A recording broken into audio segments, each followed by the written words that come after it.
puedes tener paz en la tormenta, fe y esperanza cuando no puedas seguir,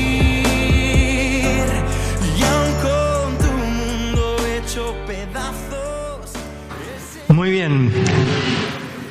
Primero vamos a hablar algo rápido de lo que es la fe, porque creo que hay muchos que confunden a la fe, ¿no? Muchos tienen un concepto de fe como que la fe es algo mágico, ¿no?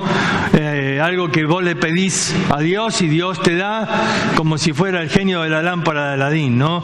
Y de pronto todo el mundo parece que le pide cosas a Dios, ¿no? Entonces es muy común, por ejemplo, ver ahí, una vez vi ahí a Cristiano Ronaldo, iba a patear el penal, ¿no? Y le pide a Dios, ¿no? Pero el arquero era Navas, el de Costa Rica, y ahí él es creyente y estaba ahí orándose. Ahora, el arquero le pedía a Dios que podía atajar el penal, y el delantero le pedía a Dios que pueda hacer el gol. ¿Y Dios para quién juega, no? Y de pronto, claro, todo el mundo le pide cosas a Dios. Si vos le preguntás por separado al arquero, ¿tenés fe? ¿Y qué te va a decir? Sí, claro, yo tengo fe, Dios me va a ayudar. Y le preguntás al delantero, ¿vas a meter el gol? ¿Tenés fe? Claro que tengo fe, Dios me va a ayudar. A ver, ¿qué es la fe? Fe es que Dios me va a ayudar a lo que yo necesito, a lo que yo quiero. De pronto fe es creer que Dios me va a dar lo que le pido, y fe es entonces como un amuleto que uso para mi necesidad. No, eso no es fe. Eso no es fe. De pronto la fe puede ser tomada en un sentido místico, ¿no? Y de pronto pensamos que si tengo fe, Dios va a hacer grandes cosas. Y Dios va a mover los montes y va a hacer milagros. Pero de pronto parece que la fe es una manera de manipular a Dios para hacer mi voluntad. No, nada de eso es verdadera fe. Otros también van pensando que la fe es un don que Dios te tiene que dar, ¿no? Porque dice que somos salvos por gracia, dice por medio de la fe, y esto no de vosotros, pues es don de Dios. No, pero el don de Dios es la salvación. Dice, la fe es el medio para recibir, para alcanzar el don de Dios. La fe no es el don de Dios. Y claro, no tenemos tiempo ahora de explicar todo el texto, pero sí de decir que si fuera un don, Dios no da por medida, Dios no da en una forma pequeña o pobre. Él es un Dios de gracia, un Dios que da abundantemente. No nos da un poquito del Espíritu, un poquito de la salvación, un poquito de esto, pero la fe vemos que es algo que tiene que crecer. La fe está representada por el mismo Señor Jesucristo como si fuera una semilla que tiene que crecer. Y entonces vamos a comenzar leyendo Lucas capítulo 17, versículo 5. Y ahí vemos a los discípulos que le piden al Señor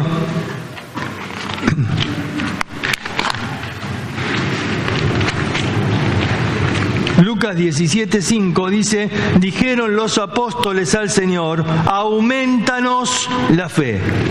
Aumentanos la fe. Y Jesús había dicho, ¿no? Si tuviere fe como un grano de mostaza. Si se fijan, por ejemplo, dice el versículo siguiente, el 6. Entonces el Señor dijo, si tuvierais fe como un grano de mostaza.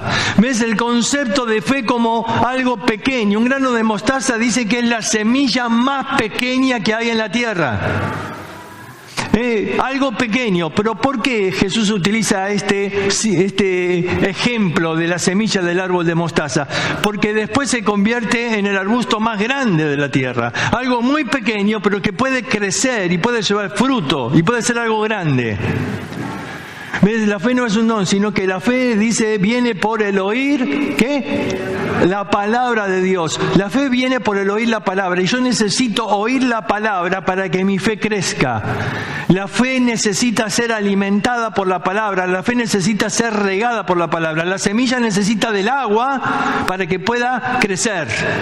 Y la fe necesita del agua de la palabra de Dios para que pueda crecer. Y si tu fe es pequeña, seguramente es porque no la estás regando con el agua de la palabra. Y claro, una fe débil, y el libro de Romanos habla de la fe débil. En el capítulo 14 habla del hombre que tiene una fe débil. Esa fe está débil, ¿por qué? Le falta ser regada por el agua de la palabra. Y esa fe débil va a tener conflictos. Y esa fe débil va a enfrentar problemas. Y ahí el tema es los problemas de la fe. ¿Y cuál es el gran problema de la fe? Las dudas.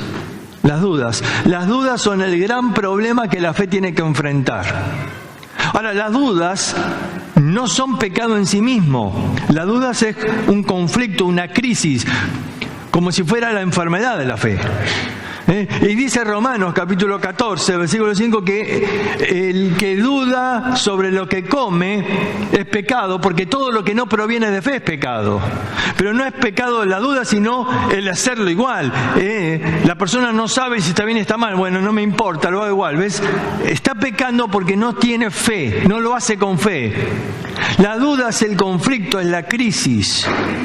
Y esa fe débil va a enfrentarse a estos problemas, a estas crisis, muchas veces.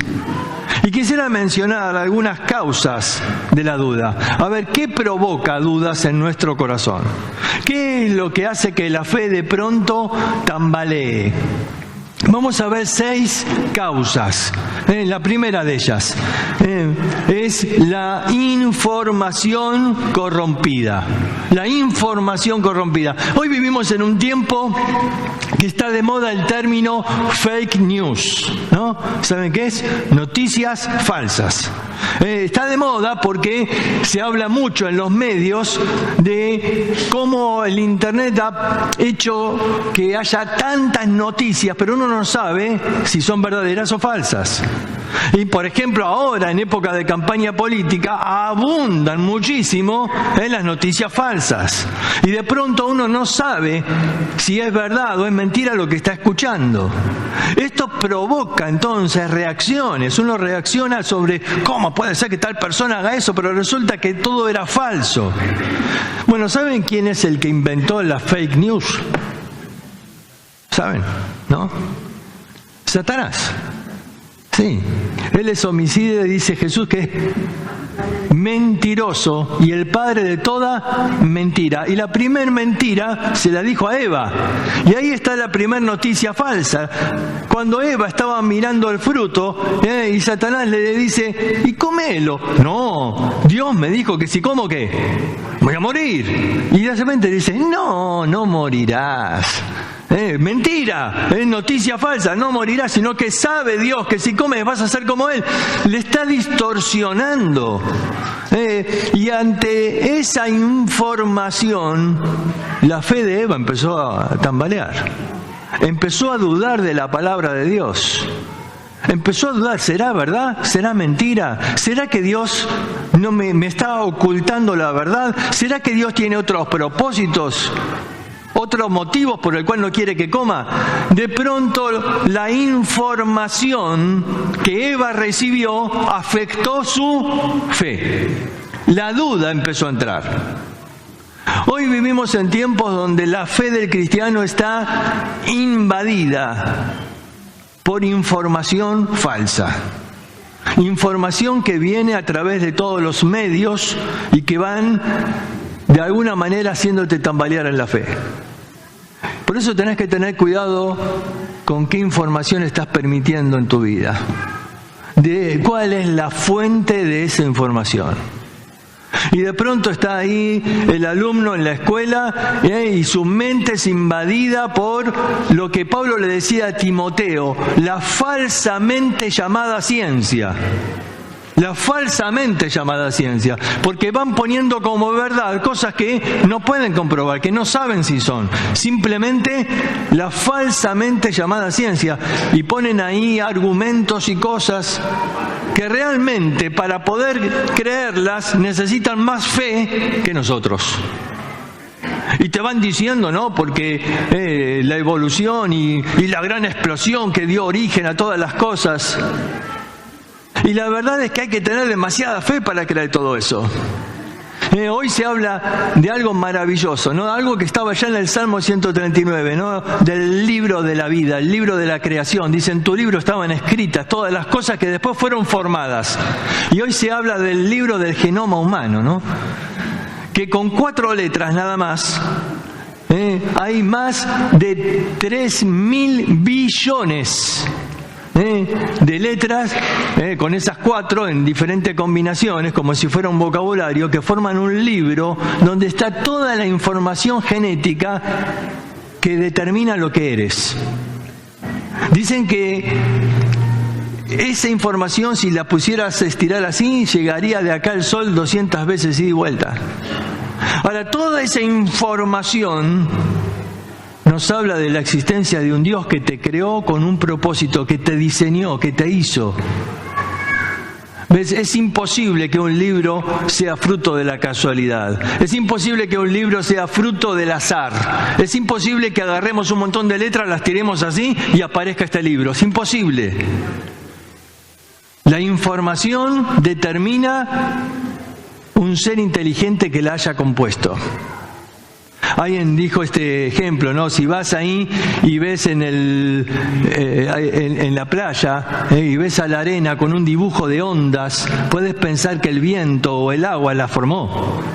Pero si en esa arena, en esa playa ahí ves un corazón con 2 letritas, no digo cuáles para que nadie piense mal, pero eso es información. Ahí hay un mensaje. Pero solo hay 2 letras, sí, pero hay un mensaje ahí. Eso no fue la arena, no fue el viento, no fue el agua. Hubo alguien inteligente ahí que está enamorado y que puso ahí una información. Bueno, ¿cuánta más fe hay que pensar para que nosotros somos fruto de la casualidad? Que toda la información que está en nuestro ADN es del azar. ¿Te das cuenta? Pero Satanás coloca dudas. Dudas. ¿Será que Dios existe? ¿Será que es verdad? ¿Será? Dudas. ¿Por qué? Por información incorrecta. Y hoy abunda la información falsa. Información en cuanto a la identidad de género. Información en cuanto a lo que Dios creó. Si realmente... No, momento. La palabra de Dios debe alimentar tu fe. Cuidado con la información falsa. Segundo lugar, por la ignorancia. No solo información incorrecta, la ignorancia ahora puede causar que nuestra fe se debilite. Y dice Mateo capítulo 11, versículo 2.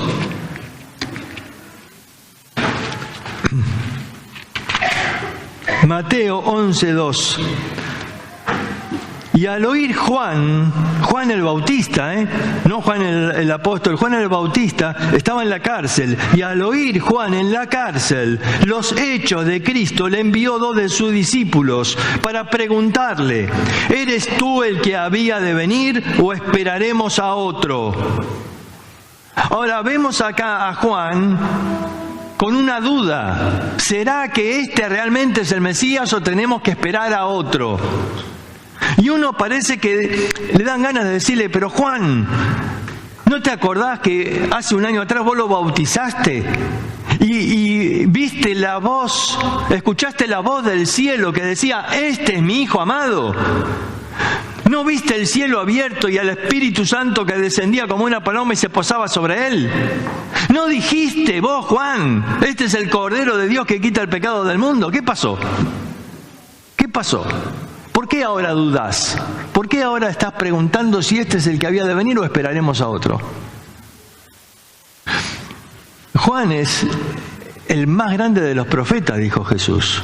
Si el más grande de los profetas tuvo dudas, bueno, quizás yo también pueda tener dudas, ¿no? Pero ¿qué pasó acá en Juan? Bueno, ignorancia. Él había estado en la cárcel ya un tiempo y no escuchó nada de Jesús, no sabía nada de él, no sabía qué estaba pasando, y de pronto Juan estaba ahí sin información. Y entonces manda a 2 de sus discípulos a preguntar, y Jesús le dice a los discípulos de Juan, ustedes vayan y díganle que los ciegos ahora ven y que los cojos saltan de alegría. le está diciendo todo lo que la profecía había anunciado del Mesías, que está escrito ahí en Isaías capítulo 61, versículo 1 y 2. Y Jesús le dice, ustedes vayan y díganle que se están cumpliendo todas estas cosas. Y esto iba a despejar las dudas de Juan. A veces estamos en tinieblas, a veces no vemos. Juan estaba así. Ahí en la cárcel, sin entender, no entendemos el propósito de Dios. No sabía por qué el Señor lo mantenía en la cárcel, por qué no lo libraba, por qué no podía seguir predicando como antes. No sabía. Pero Isaías 52 dice, el que está en tinieblas y carece de luz, confíe en el nombre de Dios. Confíe. ¿Estás en tinieblas? ¿No sabes lo que te pasa? Cuando hay ignorancia, a veces dejamos entrar la duda. ¿Será que Dios me abandonó? ¿Será que no me ama? Satanás se aprovecha de nuestra ignorancia para susurrarnos al oído y decirnos, ¿dónde está Dios ahora? ¿Ves? Dios te abandonó. Y quizás Satanás le estaba susurrando al oído de Juan y decirle, y si Jesús es el Mesías, ¿por qué no hace algo por vos? ¿Por qué no te libra de la cárcel? ¿Por qué no hace algo? Seguramente no es el verdadero Mesías. Y entonces Juan manda a preguntar. Pero en tiempos de ignorancia, en tiempos de tiniebla, en tiempos donde no sabemos, debemos aferrarnos a la palabra de Dios como el ancla que sostiene nuestra vida. Así que en primer lugar por información falsa, en segundo lugar por ignorancia, en tercer lugar por las intenciones del corazón. Lucas capítulo 17, el primer versículo que leímos, pero vamos a ver el contexto otra vez. Lucas 17.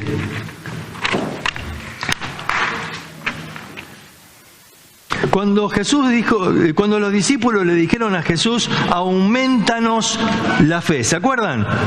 Aumentanos la fe, 17:5. ¿En qué contexto los discípulos piden esto? Fíjense, versículo 1.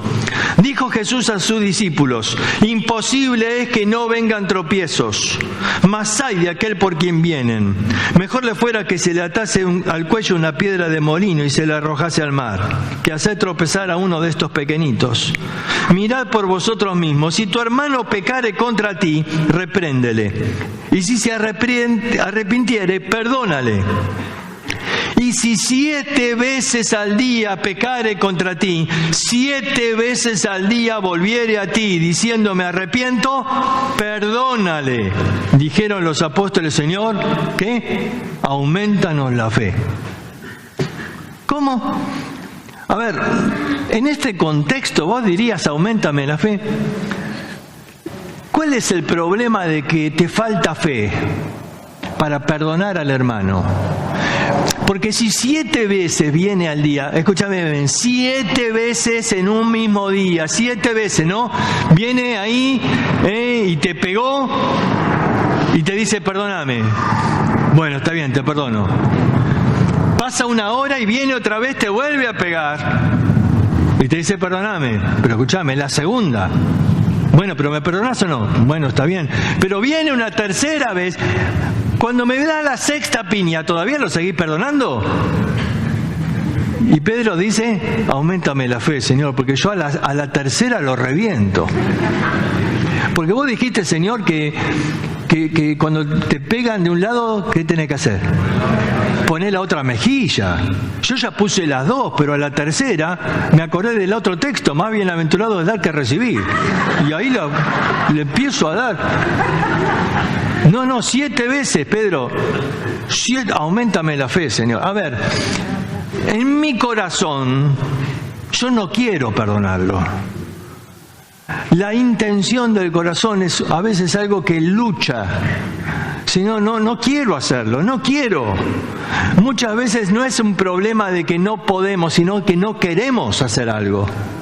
Y ahí está la intención. Y muchas veces hay lucha en nuestro corazón. Por eso en Hebreos capítulo 4 dice que la palabra de Dios discierne, ¿no? Como una espada de 2 filos. Dice las intenciones del corazón. Porque a veces el problema es que luchamos porque sabemos que debemos hacer algo, pero no queremos hacerlo. Y ahí hay un conflicto. Y entonces Jesús dice acá, tenés que tener fe para obedecer. Fe para obedecer. Aun cuando tu corazón no quiere, no está dispuesto, no tiene ganas de perdonar. Pero aún tenés que obedecer. Pero acá hay otro problema. No es fácil, ¿eh? No es fácil obedecer. ¿Por qué? Porque esa persona que me ofendió, que me hizo tanto daño, creó en mí amargura. Y entonces en este contexto, fíjense lo que Jesús le responde. Versículo 6, si tuvieras fe como un grano de mostaza, podrías decir a este sicómoro. El sicómoro era el árbol más alto ahí en Israel y que por lo tanto tiene raíces más profundas. Dice, podrías decir a este sicómoro, desarráigate y plántate en el mar, y os obedecería. ¿Qué está diciendo Jesús? Si tenés fe, podés quitar la raíz más terrible, más profunda que pueda haber en la vida. La Biblia nos habla de la raíz de amargura, ¿no? La raíz de amargura es lo que impide que puedas perdonar a alguien. Cuando no podés perdonar es porque hay amargura en el corazón. Y porque esa amargura se arraigó tanto, ha crecido tanto y está como ese sicómoro. Está arraigada en lo profundo del corazón y no te deja perdonar. Y sabés que tenés que perdonarlo, pero no podés. Y Jesús dice, acá hay un problema ¿de qué? De fe. No, es un problema con las emociones, no, es un problema de fe. Si tuvieras fe como un grano de mostaza, podrías quitar la amargura del corazón. A veces creemos que es fácil cuando se lo decimos a otra persona, ¿no? Le tenés que perdonarlo. Pero cuando uno lo experimentó, sabe que no es fácil perdonar. Cuando has sufrido, como se va a hablar, por ejemplo, el abuso, cuando has sufrido heridas profundas, no es fácil perdonar. No quieres perdonar. Quieres ver a esa persona sufrir y que le caiga un rayo y que no quieres perdonar. Es un problema de fe. Y Jesús dice acá, la fe es lo que te tiene que llevar a la victoria sobre la amargura. La fe tiene que desarraigar eso que está en el corazón. ¿Ves? El problema es que luchamos porque no es lo que quiero, no es la intención de mi corazón, no deseo obedecerlo, pero la fe me tiene que llevar a hacerlo, a obedecer aún más allá de lo que quiero hacer. Yo no creo que Abraham quería sacrificarlo a Isaac, pero por fe. ¿Ves? La fe me lleva a obedecer, confiando en Dios, confiando que Él sabe lo que hace. Así que las intenciones del corazón. En quinto lugar, el intelecto. Acá no es solamente el corazón, el problema también está por la cabeza, el intelecto. Es problema de lo que yo empiezo a calcular, a razonar. Y dice, por ejemplo, entonces, en Romanos capítulo 4,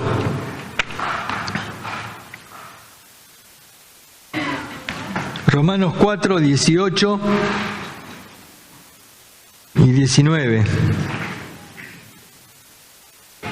Él creyó en esperanza contra esperanza para llegar a ser padre de mucha gente, conforme a lo que se había dicho. Así será tu descendencia. Y no se debilitó en la fe al considerar su cuerpo, que estaba ya como muerto, siendo casi de 100 años, o la esterilidad de la matriz de Sara. Dice acá, no se debilitó al considerar. Esto me hace pensar que Abraham consideró, evaluó, especuló. Dijo, Señor, ¿estás seguro de lo que decís? Porque yo ya voy a tener 100 años. Además, mi esposa es estéril, nunca pudo tener hijos. ¿Ves? Esto me habla del intelecto, me habla de que la promesa de Dios pasó por el razonamiento de Abraham y él calculó los imposibles para el hombre. Pero esto no debilitó su fe. Esto no debilitó su fe. Las especulaciones no debilitaron su fe. Al contrario, él decidió creer, dice, en esperanza contra esperanza. Es decir, contra lo humanamente imposible. Él decidió creer igual, más allá de que su razonamiento le decía, no, esto no se puede. Y esto nos lleva al otro punto, los inconvenientes o los imposibles para el hombre. Y vamos a leer un texto más, Marcos capítulo 11, versículo 23. Porque esta expresión, si tuviera fe como un grano de mostaza, Jesús la dice 2 veces. Recién vimos de la planta, del sicómoro, ¿se acuerdan? Pero acá Marcos 11, 23.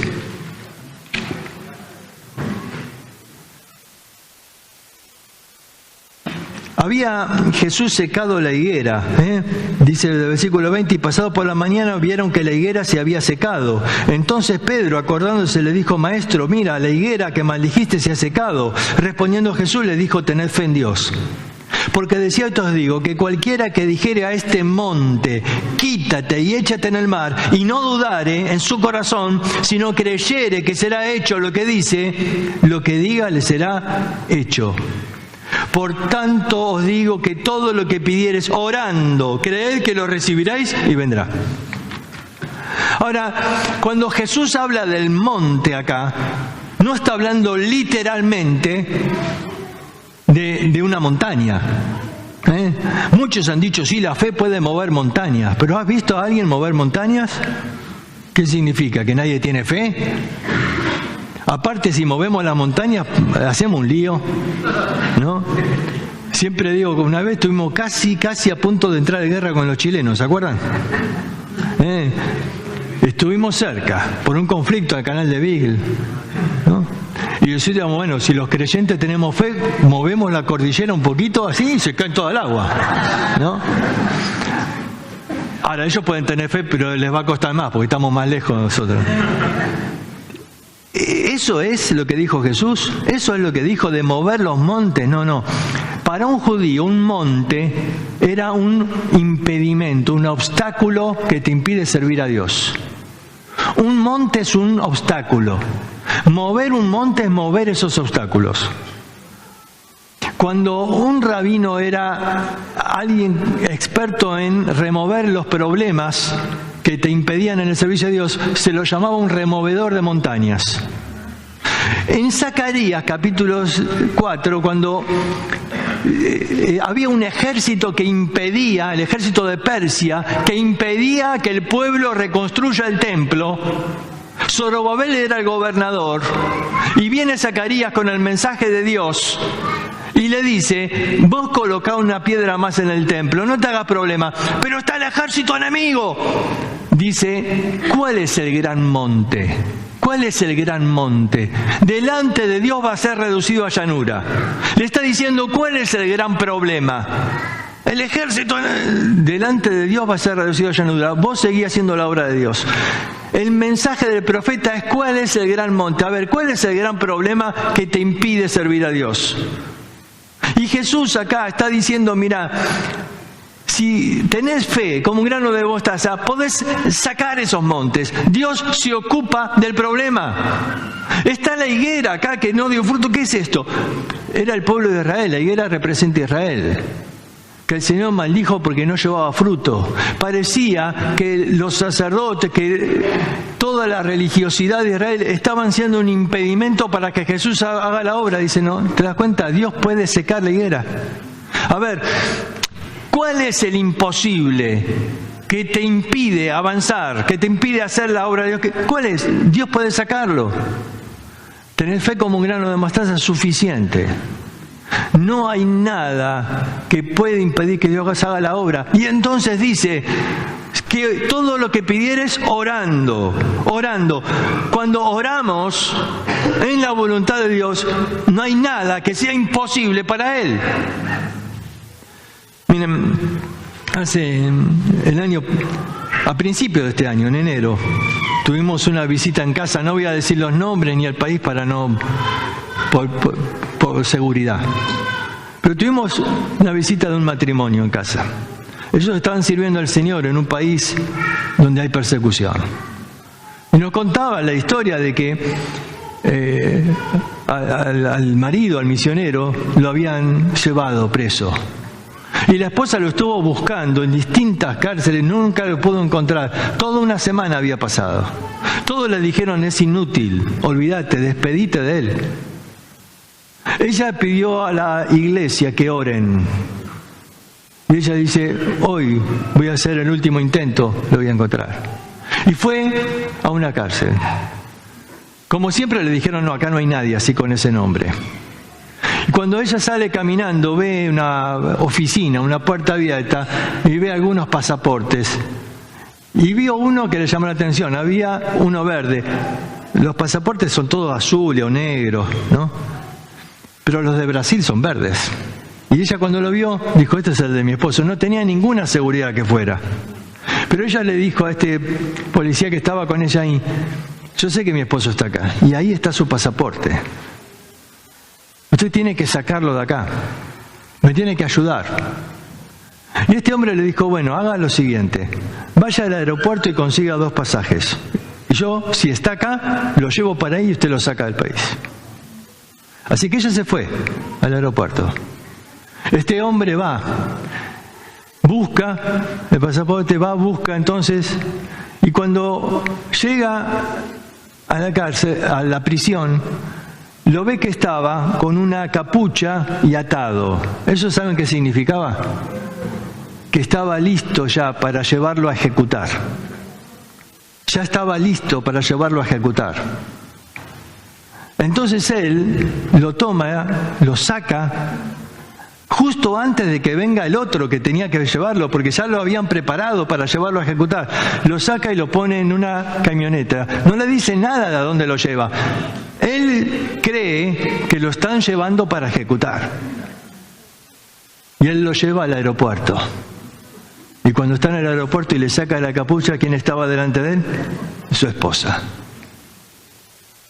Y la esposa le dice al policía: mira, hay un problema, acá tengo los 2 pasajes, pero me dicen que el vuelo está lleno. No se haga problema. Y el hombre sube al avión y agarra y dice: ustedes bajen. Y sacó a 2 y le dice: váyanse. Ahora,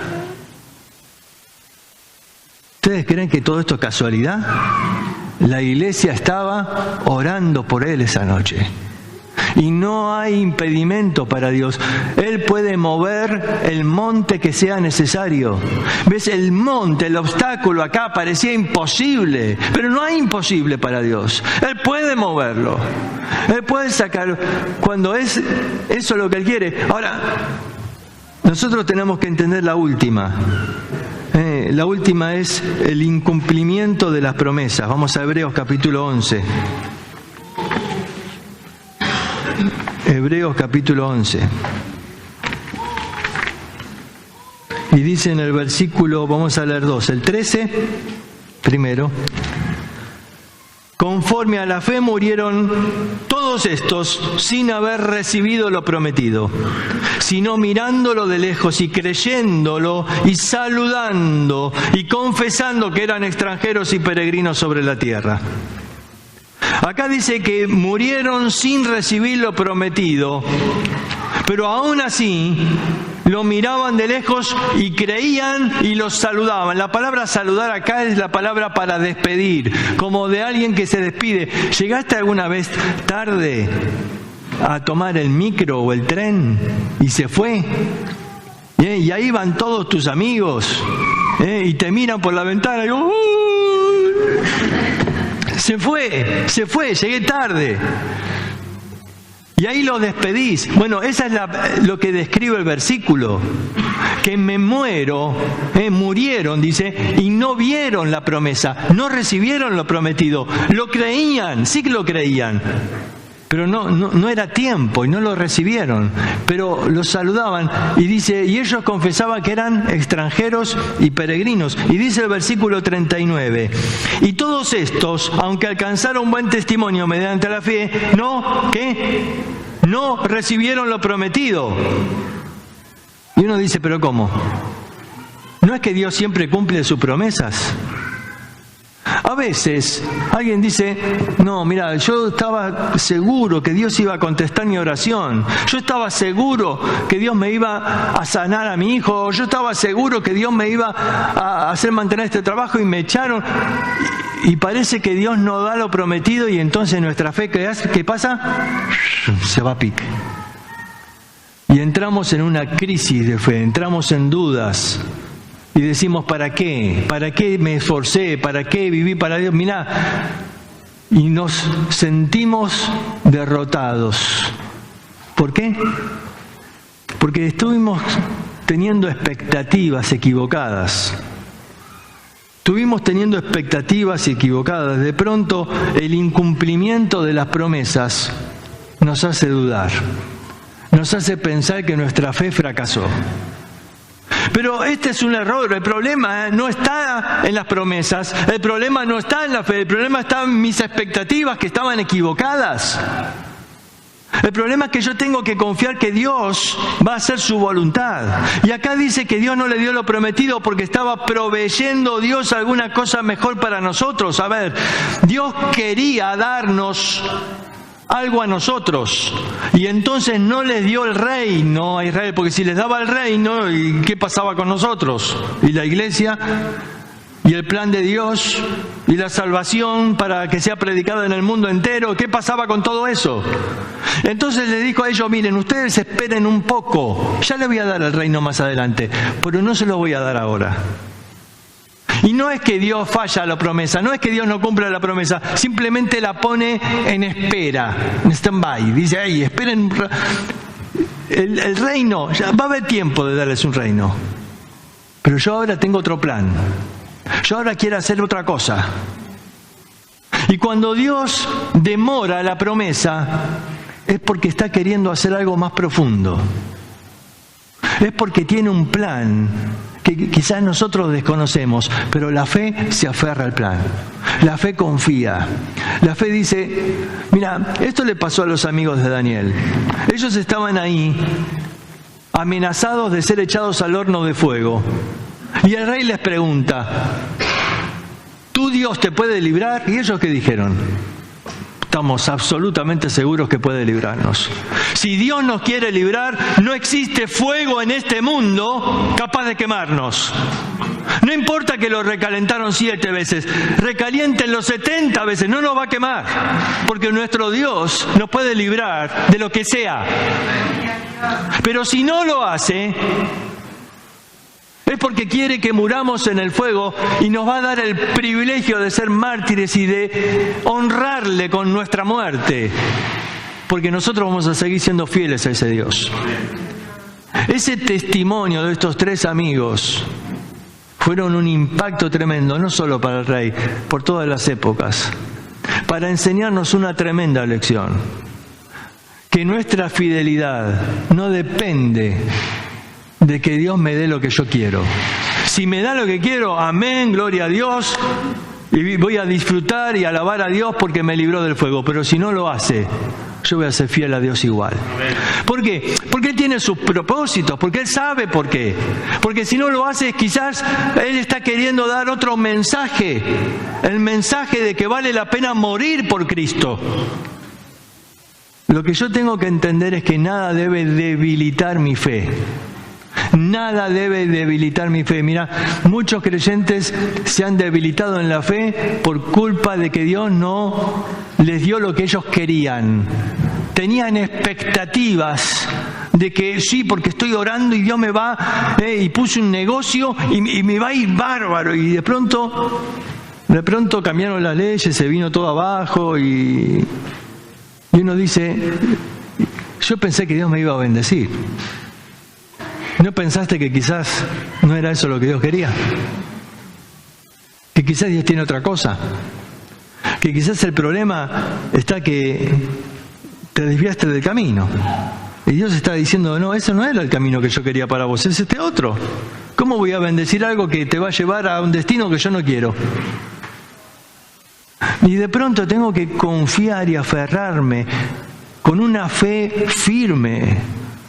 Por eso los discípulos decían, Señor, ¿qué? Aumentanos la fe. Aumentanos la fe. Y quizás este debe ser el ruego de esta mañana para todos nosotros. Aumentanos la fe. Es decir, no quiero que las circunstancias me hagan tambalear en mi fe. Mi fe tiene que estar firme y debe crecer para aprender a confiar en Dios en todo tiempo, en toda circunstancia.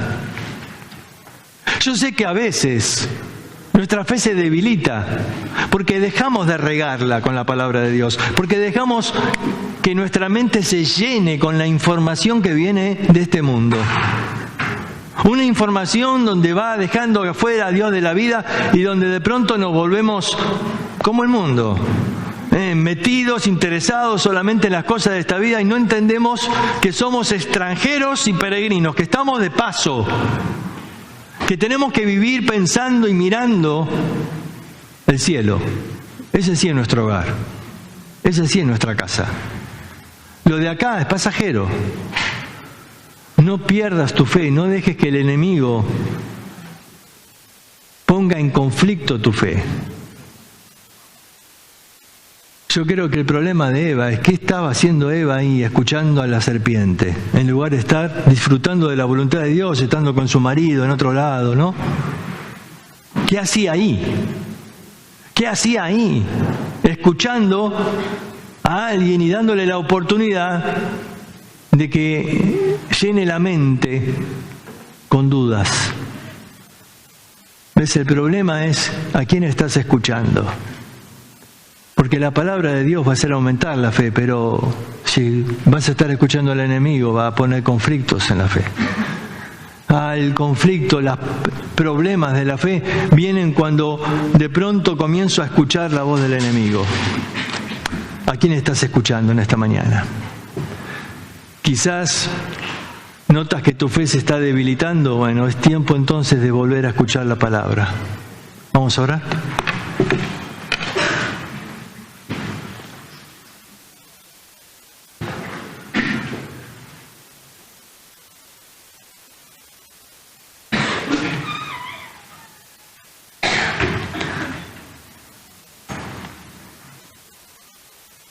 Y en esta mañana ahí con tu corazón en silencio, pero te pido que te examines. Como Pablo dijo a los Corintios, examinaos a ver si estáis en la fe. A ver, ¿qué es estar en la fe? ¿Has puesto tu fe en Cristo que murió en esa cruz para limpiar tu pecado? ¿Has puesto tu fe en ese Cristo que luego resucitó de los muertos para demostrarte que era la vida, que era la verdad? ¿Has creído que Él es el único que te puede dar el perdón de tus pecados? Porque si pones tu fe en Cristo, entonces puedes tener la seguridad de ser un hijo de Dios y de ir rumbo al cielo. Pero si estás poniendo tu fe en religiones o en la política o en la filosofía de este mundo, la verdad nunca va a haber seguridad en la vida. Por eso te animo en esta mañana a poner tu fe en aquel que nunca te va a defraudar, que nunca te va a fallar. Señor, gracias te damos por tu palabra en esta mañana y es nuestro ruego que tú obres para que nuestra fe aumente. Y para que si alguien todavía no te conoce en esta mañana pueda tener la oportunidad de colocar su fe en Cristo, en aquel que nos amó a tal punto que murió por nosotros para darnos la salvación. Te lo pedimos en el nombre de Cristo Jesús. Amén.